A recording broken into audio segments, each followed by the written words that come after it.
Et donc, surtout, elle met le point sur une chose qui est importante, c'est elle me dit: «Arrête de penser que c'est l'hypersensibilité qui est un problème, c'est les défenses que C'est tu as ça. mis en place, contre cette hypersensibilité qui le sont». Et donc à partir de ce moment-là, je commence à me dire: «Ah bah, OK, donc l'hypersensibilité finalement c'est une richesse, mais on met en place tout un système de défense qui fait qu'on ne profite pas de cette richesse». Donc je fais à ce moment-là un travail voilà, où j'essaye de comprendre quelles sont ces défenses, ces béquilles que j'ai mis en place, et j'essaye au maximum maintenant de voir, comment est-ce que je peux, moins les utiliser ces béquilles.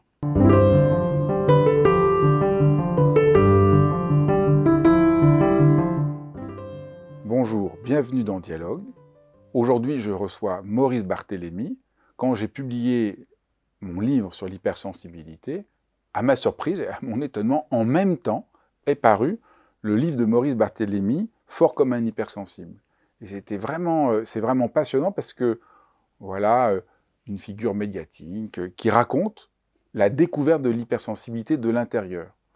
Et je trouvais vraiment intéressant de le rencontrer et de partager avec vous son étonnante expérience et le parcours, la description de sa vie singulière. Peut-être pour commencer, est-ce que tu voudrais bien te présenter en quelques minutes? Alors, je suis Maurice Barthélémy, je suis réalisateur, acteur et occasionnellement, ben, voilà, auteur d'un livre, co-auteur d'un livre, sur l'hypersensibilité.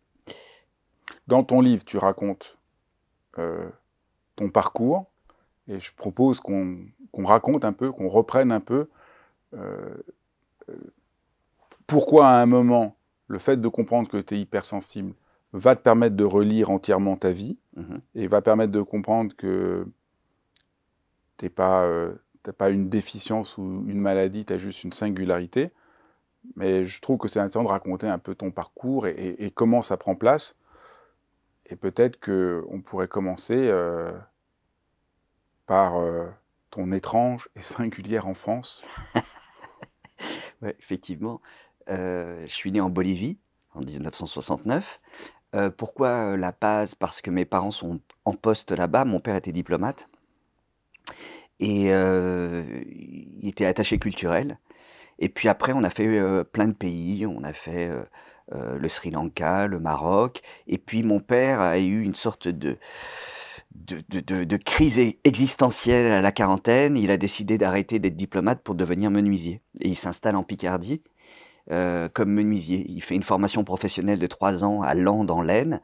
Donc pour un gars qui a fait Sciences Po, il change carrément d'univers et il se retrouve, menuisier. Et moi, je me retrouve en Picardie, à l'âge de 4 5 ans, et je vais grandir pendant une dizaine d'années, près de Compiègne, entre Compiègne et Senlis. Vraiment une vie, tout à fait calme, posée, mais pas tout à fait si calme que ça, parce que j'ai quand même des parents qui accueillent chaque week-end, la terre entière. Donc chez moi, c'est l'auberge espagnole, chaque week-end. Et bah, ça me permet à la fois, ben, d'avoir un accès à un univers absolument incroyable, où il y a des artistes qui viennent à la maison, il y a des poètes, il y a des chanteurs, et en même temps, c'est un véritable bordel chez moi. Et moi, ça crée, une sorte d'insécurité. Le fait de ne pas être en famille, ni dans la semaine, ni le week-end, fait que, ben,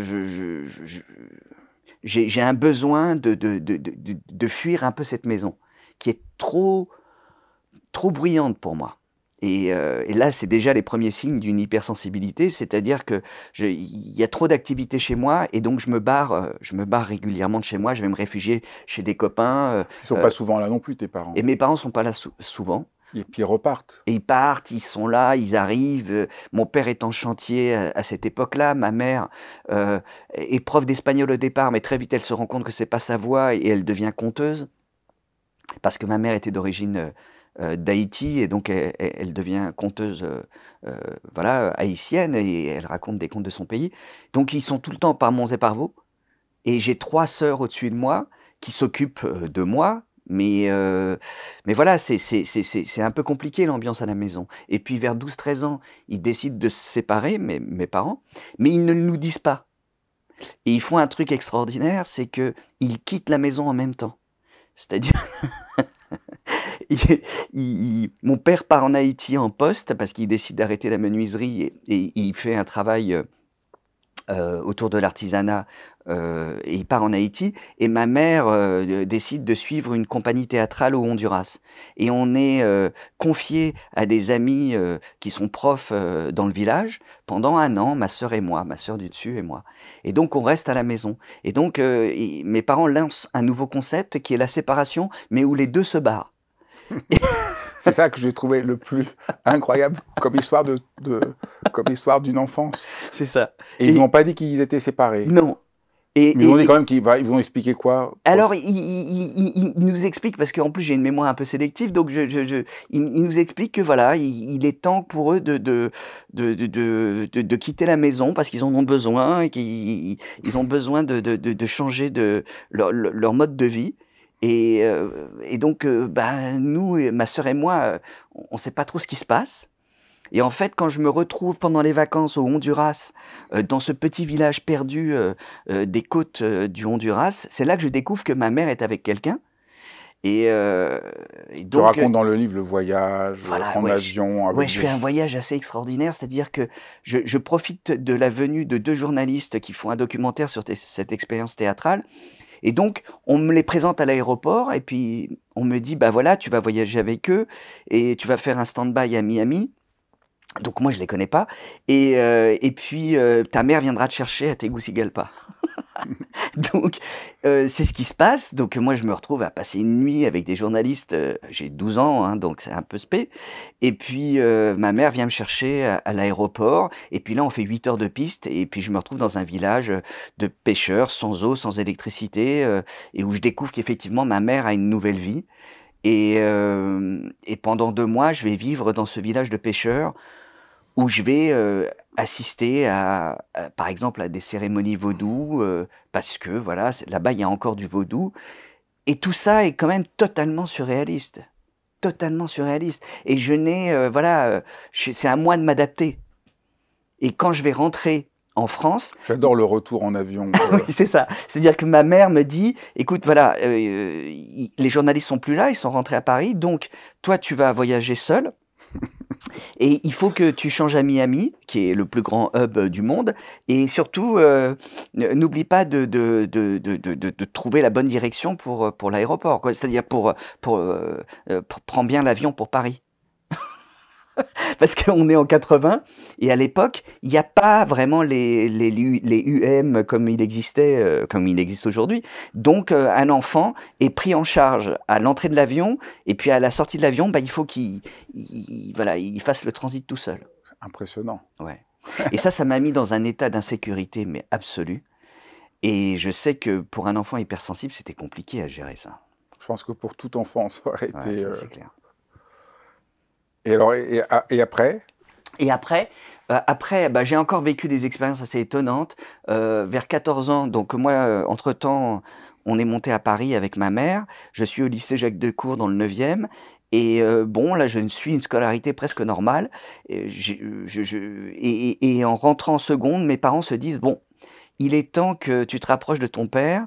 Donc, mes parents m'envoient en Haïti pour que je me rapproche de mon père. T'as quel âge? J'ai 14-15 ans.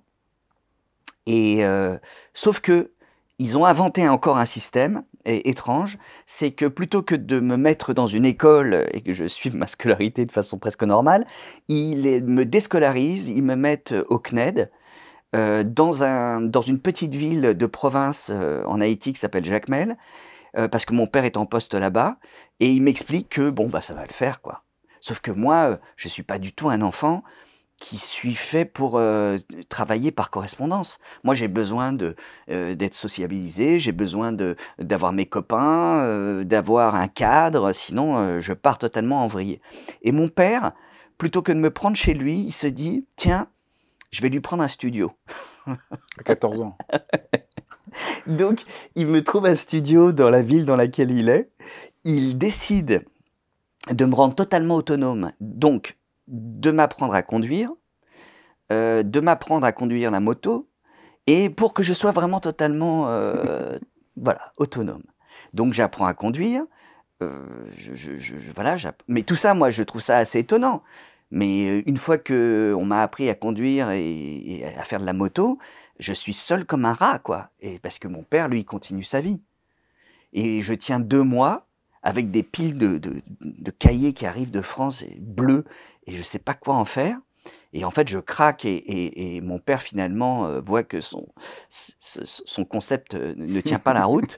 Et donc, il m'envoie à la capitale, à Port-au-Prince, en fait, intégrer le lycée français de Port-au-Prince, de Pétionville, où je vais voilà, suivre ma scolarité. Mais donc, finalement, c'est complètement absurde comme système, parce que je ne suis pas avec mon père, et je suis... Tout seul. Et donc tu vivais tout seul Alors, je suis pas tout seul, parce que j'ai des oncles et tantes qui vivent en Haïti. Donc, je suis logé chez le frère de ma mère en Haïti. Et puis, à ce moment-là, éclate une révolution. On est en 85-86, et c'est la fin des Duvalier et de Bébé Doc. Et donc, le pays est à feu et à sang. Et à ce moment-là, toutes les écoles sont fermées. Et mon père, voyant que je suis en train de passer à côté de mon année, décide de me mettre dans l'avion et me renvoie en France. Et là, je me retrouve à Paris. Je réintègre mon lycée, tout content. Et en 86, éclatent toutes les révoltes lycéennes et étudiantes de 86, de Vaquet et autres. Et je me retrouve leader lycéen. Donc j'ai vécu 2 révolutions en une année à cette époque-là. Et en fait, c'est vraiment une année charnière pour moi, parce que à la fois, bah, je passe de l'enfance au monde des adultes de façon assez resserrée, mais c'est surtout que je prends conscience que voilà, je suis quelqu'un qui suis pas mal fait qui suis à l'aise en public, que j'aime, voilà, j'aime communiquer, et voilà, j'ai un déclic et je me dis, tiens, je crois que je suis pas mal fait pour me retrouver sur le devant de la scène, quoi. Et c'est à ce moment-là qu'il y a un petit déclic qui se fait pour la suite, quoi.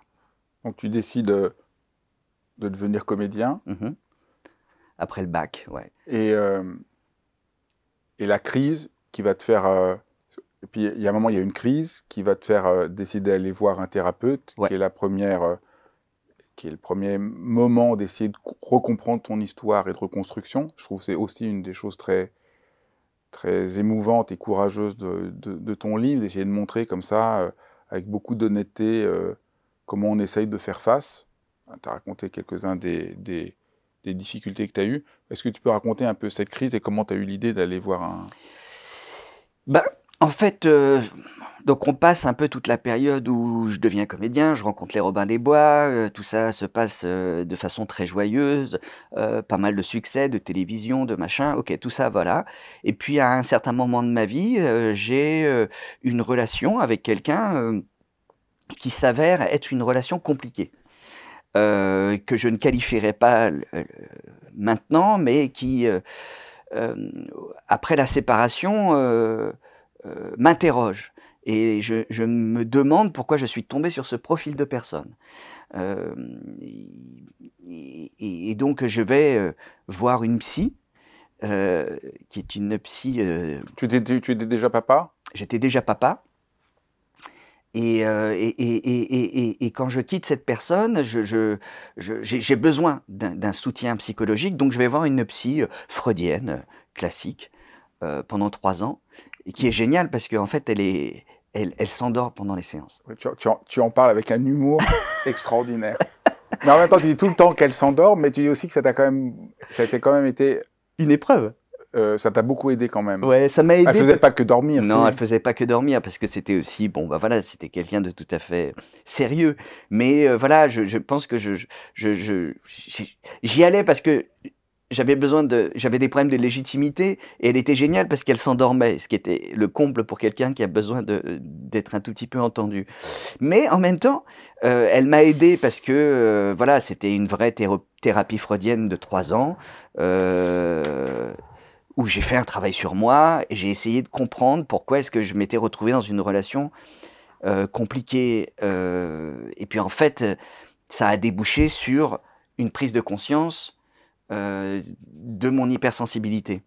Dès ce moment-là, dès l'analyse, tu as commencé à comprendre Ouais, ça. c'est-à-dire c'est au bout de 3 ans d'analyse, quand je décide de quitter cette psy, je découvre à ce moment-là, et je pense que c'est parce que j'ai fait ce travail d'analyse, que je découvre l'hypersensibilité. C'est-à-dire que c'est ce travail d'analyse qui m'a amené à continuer à travailler sur moi et à chercher d'autres pistes. Et là, je tombe sur le bouquin de Christelle Petit-Colin, Je pense trop, et c'est une révélation parce que je découvre voilà, je découvre l'hypersensibilité. Moi, je connaissais pas l'hypersensibilité. Je pensais que l'hypersensibilité, c'était c'était de l'hyperémotivité, c'était de la fragilité. Enfin, tu vois, j'avais un peu tous les clichés qu'ont pas mal de gens encore aujourd'hui. Et, et en fait, non. Je découvre que c'est quelque chose qui a été mis à jour il y a 20-25 ans par Hélène Aron, qu'en fait, voilà, on parle à ce moment-là de pensée en arborescence, on parle de hyperesthésie, et tout ça, je le découvre.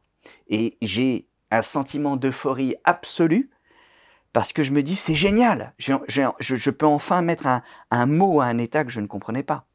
Et de comprendre mieux mes sœurs, mes parents, mes neveux, ma fille. Et donc ça me soulage énormément. Mais ce soulagement, finalement, n'a qu'un temps. C'est-à-dire qu'au départ, j'ai le sentiment de découvrir un trésor. Et puis après, finalement, je me rends compte que ce trésor, il ne change rien à ma vie, quoi. Et donc, je suis un peu déçu. Au bout d'un mois, cette euphorie retombe parce que je me dis, mais en fait, ça change rien à ma vie, quoi. Oui, d'accord, j'ai mis un mot à un état, mais il n'y a rien qui change. Et puis, en fait, non. C'est le travail que je vais faire sur plusieurs années qui va modifier véritablement ma vie.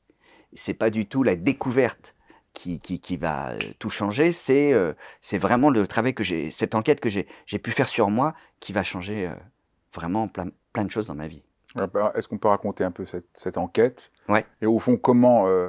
voilà, bon, l'hypersensibilité, c'est une révélation. Bon, c'est quand même une révélation qui permet de comprendre que tu n'es pas anormal ou malade, tu as juste cette singularité. Peut-être on peut quand même...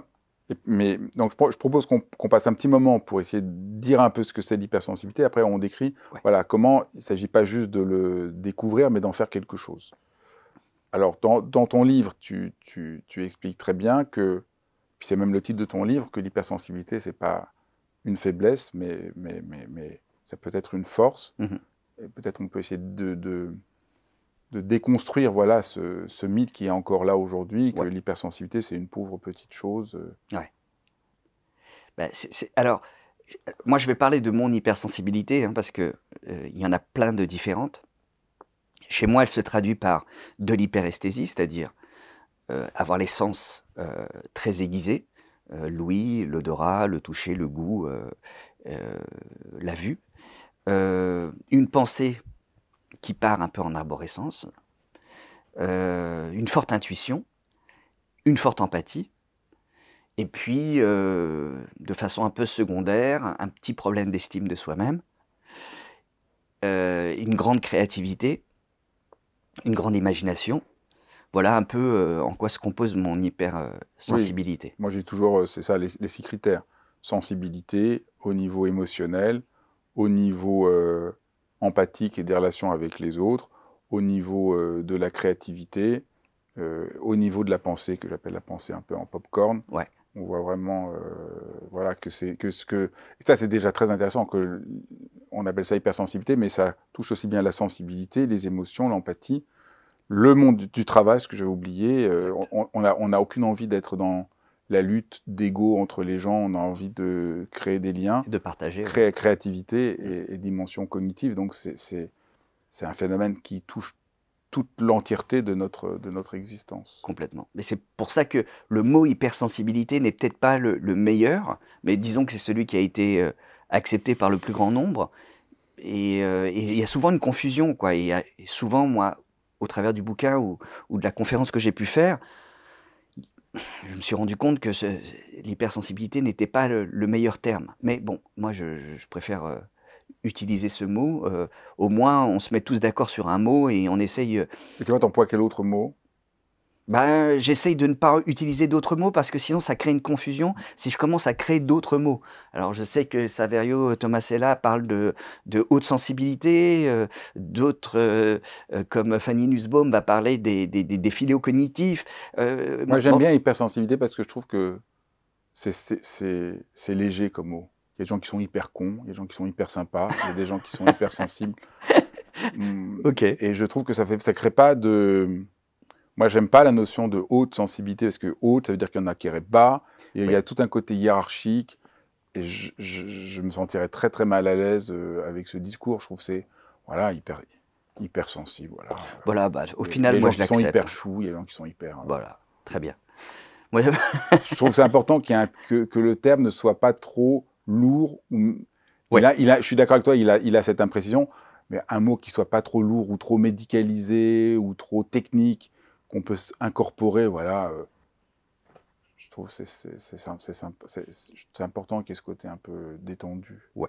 Et puis, de toute façon, même s'il n'est pas parfait, à partir du moment où il est adopté, allons-y, quoi. Et simplifions le débat. Et moi, je me suis arrêté à l'hypersensibilité sans rentrer dans les catégories de haut potentiel, parce que là, ça devenait encore plus compliqué. Ça, tu en parles très bien dans le livre. Moi aussi, je me suis beaucoup engagé contre la notion de haut potentiel, justement pour cette notion-là, c'est-à-dire si tu es haut potentiel, alors vraiment, il y en a qui sont bas C'est potentiel, ça. tu fais partie d'une sorte de... Malgré tout, ça fait comme s'il y avait une élite de gens qui sont Exactement. haut potentiel.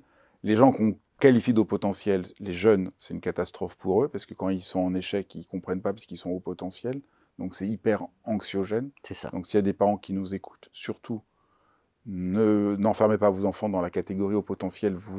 Ça leur fait plus de tort que de bien. Exact. Donc toi, tu en parles très bien. Oui, et Tu puis, racontes très bien l'anecdote du test de QI. Moi, j'arrête pas de dire qu'il faut surtout pas faire ça, et tu en parles très bien. Peut-être tu peux raconter ton ouais, anecdote. j'ai été dans un centre passer un test de QI. Parce qu'à l'époque, voilà, on savait moins qu'aujourd'hui, donc on confondait un peu hypersensibilité au potentiel. On disait qu'il fallait faire un test de QI pour savoir si on était Exactement. hypersensible. Donc beaucoup de gens se font avoir par un truc qui est plus lié avec du business et qui n'est pas du tout rationnel. Et ça coûte une blinde, et on se retrouve dans un centre un peu impersonnel, avec des personnes fraîchement sorties d'école de psychologie et qui ont zéro empathie, et on se retrouve à passer un test froid et stressant. Et pour un hypersensible, c'est ce qu'il y a de pire, quoi. Parce que voilà, moi qui ai toujours détesté les examens et les tests, évidemment, ça fausse évidemment le test. En plus, j'ai un esprit qui n'est pas fait pour certaines catégories, comme les maths ou retenir des séries de chiffres, etc. Donc, c'est pas un test qui est approprié à certains hypersensibles. Donc, au final, évidemment, je l'ai planté et on m'a dit que j'étais non significatif. C'est-à-dire, j'étais rien, quoi. Et donc, je suis sorti en me disant, mais alors, en fait, c'est encore pire qu'avant, quoi. Tu n'es pas hypersensible et en plus, tu n'es pas très intelligent. C'est ça. Et donc, au final, bon, bah, je suis sorti hyper déçu. Et voilà, j'étais pas hypersensible, j'étais hyper déçu. Et donc, ça m'a pris un certain temps. Et puis, une copine un jour m'a dit, mais en fait, pourquoi tu cherches une validation? Et je me suis dit, ouais, pourquoi je cherche une validation? Et elle m'a sorti la métaphore de, bah, si t'as le vertige, tu vas pas aller voir un psy pour savoir si t'as le vertige. Et je me suis dit, ouais, effectivement, elle a raison. Et ça, c'est vraiment important de dire ça à tous ceux qui nous écoutent. Il ne faut pas faire de test. Vous voyez si ça vous correspond ou pas, si ça vous aide ou pas. C'est un concept opératif, l'hypersensibilité. Ce n'est pas un diagnostic d'une maladie. Et ça, je pense que c'est Voilà. vraiment fondamental. Et ça, c'est vraiment rigolo. L'épreuve que tu as dû vivre. Mais c'est vrai qu'aujourd'hui, on commence à mieux connaître et à avancer dans la compréhension de l'hypersensibilité. Bien sûr, et puis surtout ce problème de test de QI, une fois de plus, ce QI, il a été inventé par des gens qui, à mon avis, n'étaient pas du tout hypersensibles. Oui, puis c'est mettre les choses en fiches, mettre les choses dans des cases, c'est tout le contraire de ce qu'on essaye pour un hypersensible.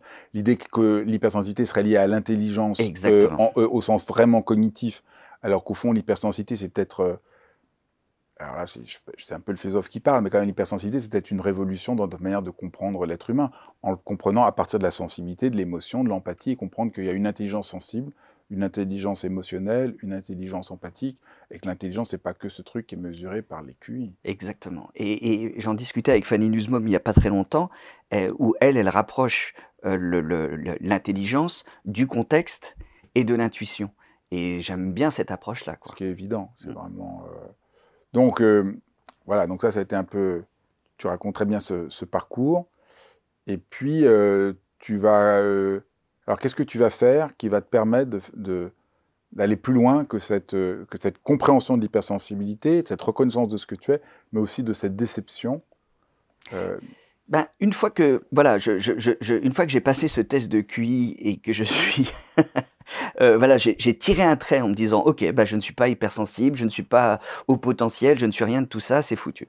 Bon, après voilà, j'ai cette révélation où je me dis ben, finalement arrête de chercher une validation, accepte-la. Et là, je vais rencontrer Charlotte Vils, qui est coach, qui est thérapeute, et je vais la voir en lui disant, voilà, j'aimerais savoir si oui ou non je suis hypersensible. Et Charlotte me dit exactement la même chose que ma pote.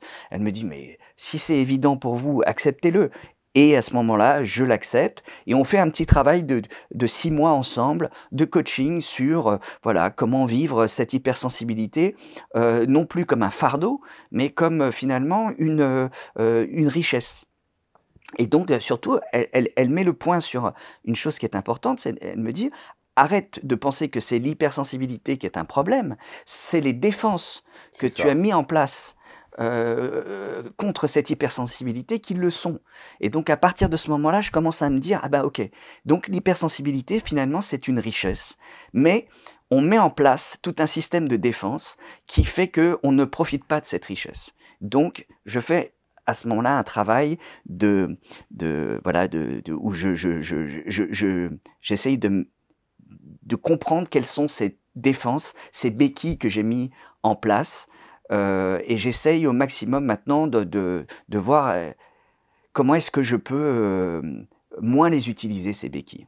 Ça, c'est vraiment très, très important, parce que ça, je pense que c'est vraiment la clé. Donc, la découverte de l'hypersensibilité, c'est une chose, mais je trouve que ce que tu dis est très important, que l'essentiel, c'est de voir comment, souvent à cause de la société, on a mis en place plein de techniques pour ne pas être hypersensible. C'est ça. Et donc, les gens pensent souvent qu'ils sont malheureux et qu'ils seraient plus heureux s'ils n'étaient pas hypersensibles. Non, ils seraient plus heureux s'ils arrêtent de lutter contre leur hypersensibilité. Donc ça, c'est contre-intuitif, parce que pour la vie de quelqu'un qui est hypersensible, il dit, si je ressentais moins, si j'étais moins bouleversé, si c'était moins les montagnes russes, je serais plus heureux. Non, vous n'êtes pas heureux parce que vous pensez que vous ne devez pas sentir telles émotions, qu'on devrait être lisse comme un galet, qu'on ne devrait pas avoir de...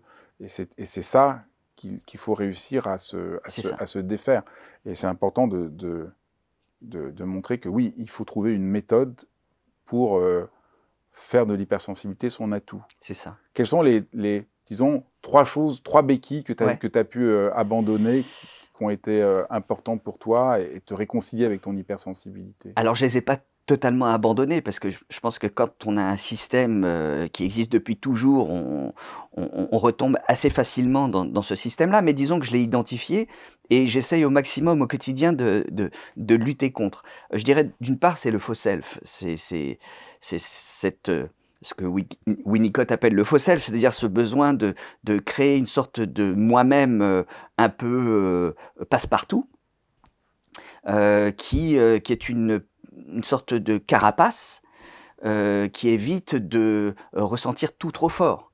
Donc voilà, j'ai une sorte de personnage de moi-même que j'ai dû me construire dès l'enfance, où voilà, je suis plutôt quelqu'un de facile d'accès, qui ne suis pas impressionné par les situations, qui ne perd pas pied, qui n'est pas timide, alors que je suis tout le contraire.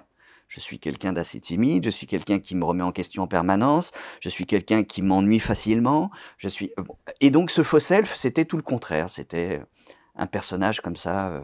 Donc ça, c'est le premier point. Voilà, donc ça, j'ai essayé... repérer le faux self, ça c'est très important. Et j'ai essayé au maximum de revenir à moi-même, de me débarrasser de ce faux moi-même pour être qui je suis, quoi.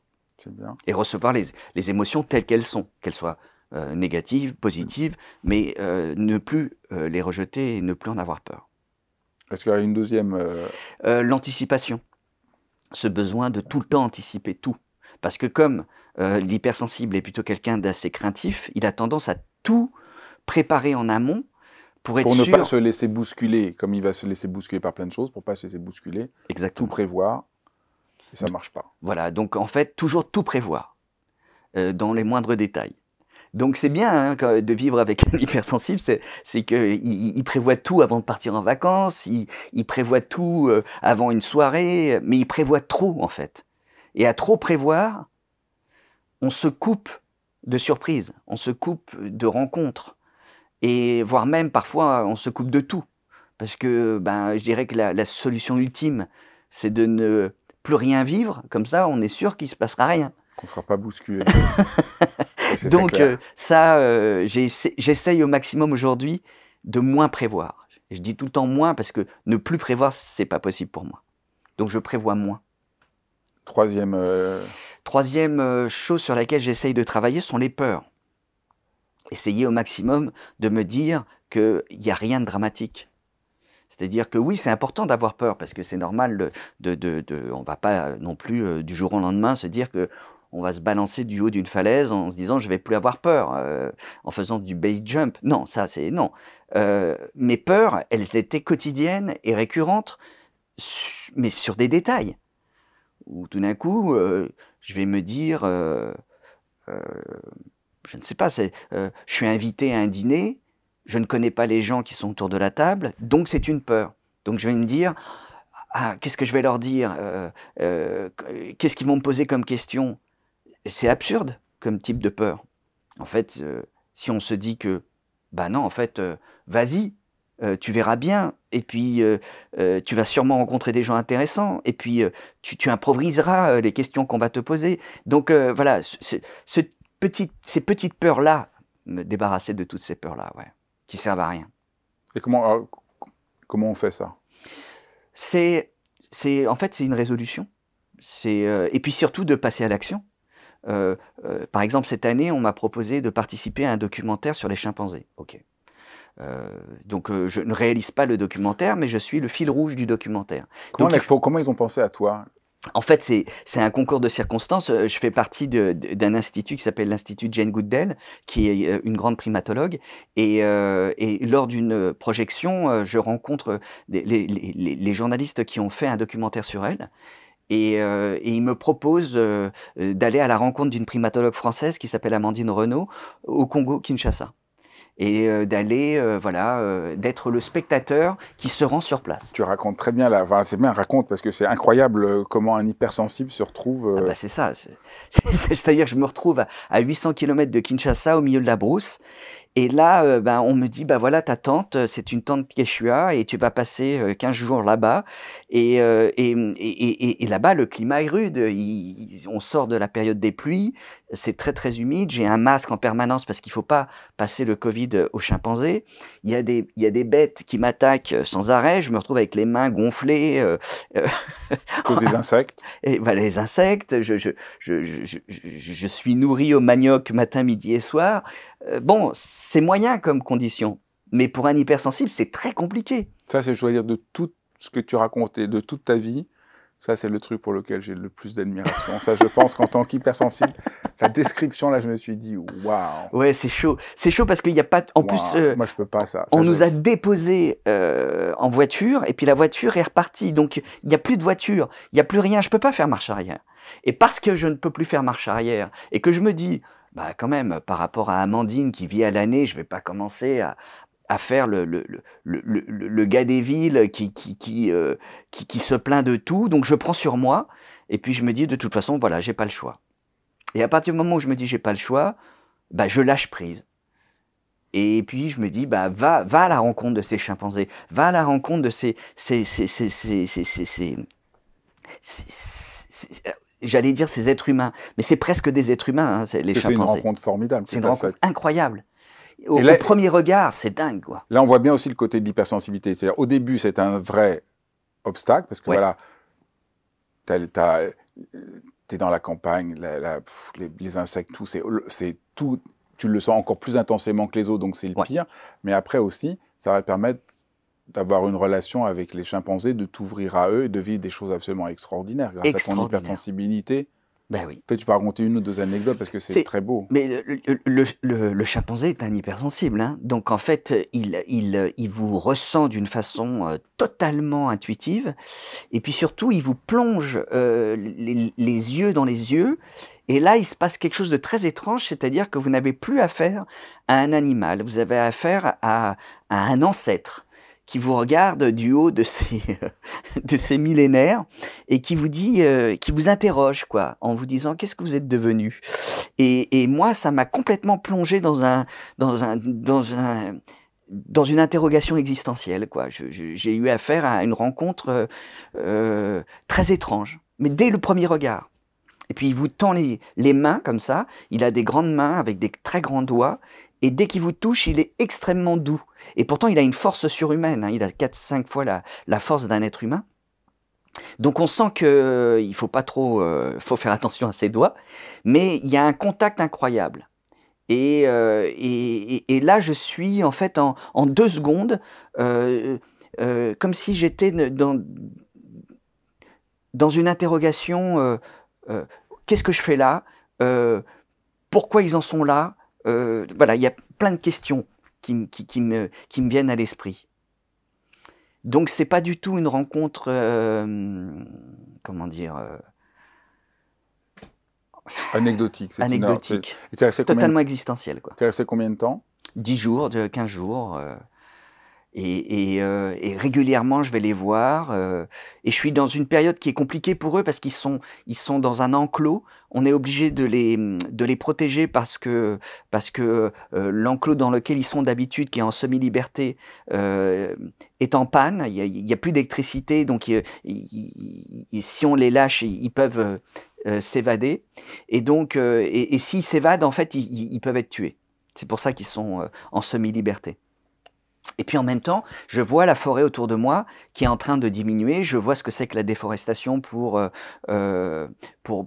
cultiver l'huile de palme. Et donc je suis en fait en première ligne du changement et des maux qu'on est en train d'infliger à la nature, quoi. Donc je suis un témoin privilégié. Et ça a complètement modifié ma façon de vivre le monde dans lequel on est, quoi. Alors dans les autres découvertes que tu as fait grâce à l'hypersensibilité, alors il y en a une autre, c'est respecter son besoin de silence et d'espace. Ça, c'est aussi une découverte. Peut-être tu peux parler de ça. Oui, à partir du moment où je découvre mon hypersensibilité, je découvre que donc je suis quelqu'un qui a besoin de calme. Parce que ça, même si intuitivement je recherchais ce calme, mais je ne savais pas que j'étais quelqu'un qui en avait vraiment besoin. Donc je commence à changer d'appartement. Je cherche un appartement qui est au dernier étage, où je ne vais pas avoir de voisins au-dessus de moi. Je vais chercher aussi un endroit pour pouvoir me calmer dans l'année. Donc je trouve un endroit en Espagne au calme, où je vais pouvoir à la fois réunir les gens que j'aime et en même temps être en bord de mer, sans sollicitation. Parce que quand on ne le sait pas, on peut penser que ce besoin, c'est juste qu'on est asocial. Et ça, beaucoup de gens qui savent pas qu'ils sont hypersensibles considèrent que rester tout seul, c'est asocial, c'est bizarre. Et qu'au fois qu'on est hypersensible, non. On peut être complètement social, mais on a besoin d'oasis dans lequel on peut se ressourcer. Et ça, c'est un besoin vital des hypersensibles. Et ça, j'ai donc réorganisé toute ma vie en fonction de ce besoin d'être au calme, mais même le besoin d'être seul au sein de ma propre histoire. C'est-à-dire d'expliquer à la personne avec qui on est qu'on a besoin de s'isoler et que c'est pas contre eux, mais c'est pour nous. Donc à ce moment-là, j'ai expliqué que j'avais besoin de partir en Espagne, être au calme, que parfois même j'ai besoin, quand je suis à Paris, de partir me promener ou de m'isoler dans un endroit vraiment calme. Et ça ne veut pas dire que je suis saoulé par la personne avec qui je suis, c'est un besoin de me déstresser parce que le bruit, la lumière, les odeurs, les changements de température, tout me stresse. Oui, et puis être avec quelqu'un, ça demande, voilà, ça prend beaucoup d'énergie quand on est hypersensible, même si Exactement. on est très heureux. Exactement. Est-ce qu'il y a d'autres choses encore que des découvertes de l'hypersensibilité que tu as pu mettre en application dans ta vie? Ce besoin que j'ai eu aussi de transmettre. C'est-à-dire que, avant de découvrir mon hypersensibilité, j'étais acteur, après je suis devenu réalisateur. J'étais dans une nécessité de réussite, de me montrer, voilà, de faire des choses un peu, visibles, peut-être, des trucs liés à la réussite. Bon bref, à partir du moment où j'ai découvert mon hypersensibilité, je me suis dit que j'avais un besoin aussi de sens. J'avais un besoin de transmettre, j'avais un besoin d'aider les autres, parce que ça fait partie aussi de mon hypersensibilité. Donc ça a modifié aussi pas mal de choses. Moins, moins besoin de réussir, plus le besoin d'aller vers les autres, de découvrir les autres, et éventuellement de transmettre, d'où le bouquin au bout d'un moment. C'est-à-dire que mon témoignage, au départ, c'est juste voilà, un récit sur ma vie. Et puis finalement, je découvre qu'il y a plein de gens qui, au travers du bouquin, se rendent compte que l'hypersensibilité, ah non, ce n'est pas de l'hyperfragilité, ce n'est pas de l'hyperémotivité, c'est aussi avoir un parcours assez atypique où on se pose mille et une questions. Et au final, ce qui est chouette au travers de ce livre et de la conférence, c'est que ça a permis de déclencher un déclic chez certaines personnes. Et je suis particulièrement content, quoi. Alors peut-être on peut voilà, aller au bout de ton parcours. Donc il y a le livre et puis après cette sorte de conférence-spectacle. Mhm. Est-ce que tu peux un peu parler de cette conférence-spectacle et des retours que tu as eus, puisque tu as été confronté à plein de questions En fait, quand le bouquin est sorti, je terminais le livre en disant si vous avez besoin de me contacter, n'hésitez pas à passer par Instagram. Donc j'ai reçu plein de témoignages de personnes via Instagram, et deux choses qui étaient récurrentes. La première, c'est je me sens moins seul, et la seconde, c'était toutes les questions que les gens posaient. Et moi, je ne me sentais pas vraiment légitime de répondre aux questions, parce que je ne suis pas coach, je ne suis pas psy, et je n'ai pas de réponse. Je ne peux que témoigner de mon hypersensibilité. Donc j'étais un peu voilà, frustré, parce que je répondais aux gens en leur disant je ne peux pas vous donner de réponse. En revanche, j'ai eu l'envie de créer un rendez-vous où les gens allaient finalement se rendre compte qu'ils étaient finalement plusieurs, et que les questions qui allaient arriver, j'allais tenter d'y répondre au regard de ma propre expérience. Donc j'ai créé cette conférence sur scène, et l'idée c'était que j'allais parler pendant 1 heure de mon hypersensibilité pour pouvoir atteindre des personnes qui n'aiment pas lire, d'autres qui ont du mal à se concentrer, parce que c'est souvent le cas aussi de pas mal d'hypersensibles qui ont des troubles de l'attention, donc ils ont du mal à lire, d'autres qui ont des a priori sur les livres de développement personnel et qui ne touchent pas à ça, ou d'autres qui ont des a priori sur l'hypersensibilité. Donc l'idée c'était de toucher un public plus large. Et après de créer un rendez-vous, c'est-à-dire que voilà, les gens dans la salle se rendent compte qu'il y a plein d'hypersensibles autour d'eux et qui sont tous différents. Et puis après, les questions. Alors les questions, ça touchait tous les types de questions, quoi. C'est-à-dire c'était comment vous avez découvert votre hypersensibilité, comment est-ce que votre enfant vit cette hypersensibilité, et puis parfois c'était des questions, j'ai besoin de réponses, qu'est-ce que vous me conseillez pour faire, comment je dois communiquer avec mon enfant sur l'hypersensibilité. Donc ça, on rentrait dans un domaine qui était délicat pour moi, puisque c'était le domaine des conseils, quoi. Alors je disais tout le temps, moi, ce que j'ai fait avec ma fille, voilà ce que j'ai fait. J'en ai parlé à ma fille très tôt, vers 12-13 ans. J'ai dit à ma fille que je pensais qu'elle était hypersensible. Et en fait, elle s'en fichait. C'était pas son problème. Et encore aujourd'hui, maintenant qu'elle a 16 ans, ce n'est pas un problème. Donc à partir du moment où c'est pas un problème, on n'en parle pas. Donc voilà, à chaque fois je ramenais les choses à moi-même pour éviter de me retrouver dans une position entre guillemets, de spécialiste que je ne suis pas. Est-ce qu'il y a des choses qui t'ont frappé, des questions qui t'ont frappé, des demandes qui t'ont frappé parce que tu as fait ça pendant 2 mois, hein, c'est 2 mois ça? et demi, ouais, à raison de 5 soirs par semaine. Oui, j'ai des questions qui m'ont frappé. On m'a, par exemple, un soir posé la question, on m'a dit: «Est-ce que l'hypersensibilité a, un a une influence sur la sexualité?» Ça, je m'y attendais pas à cette question-là et je me disais: «Eh ben oui, évidemment que ça a une influence primordiale». Les hypersensibles ont forcément, ayant tous les sens, très, très, très, très au taquet, la sexualité est différente, forcément. C'est Mais clair. ça, sur le coup, moi, quand on me pose cette question, je suis un peu déstabilisé.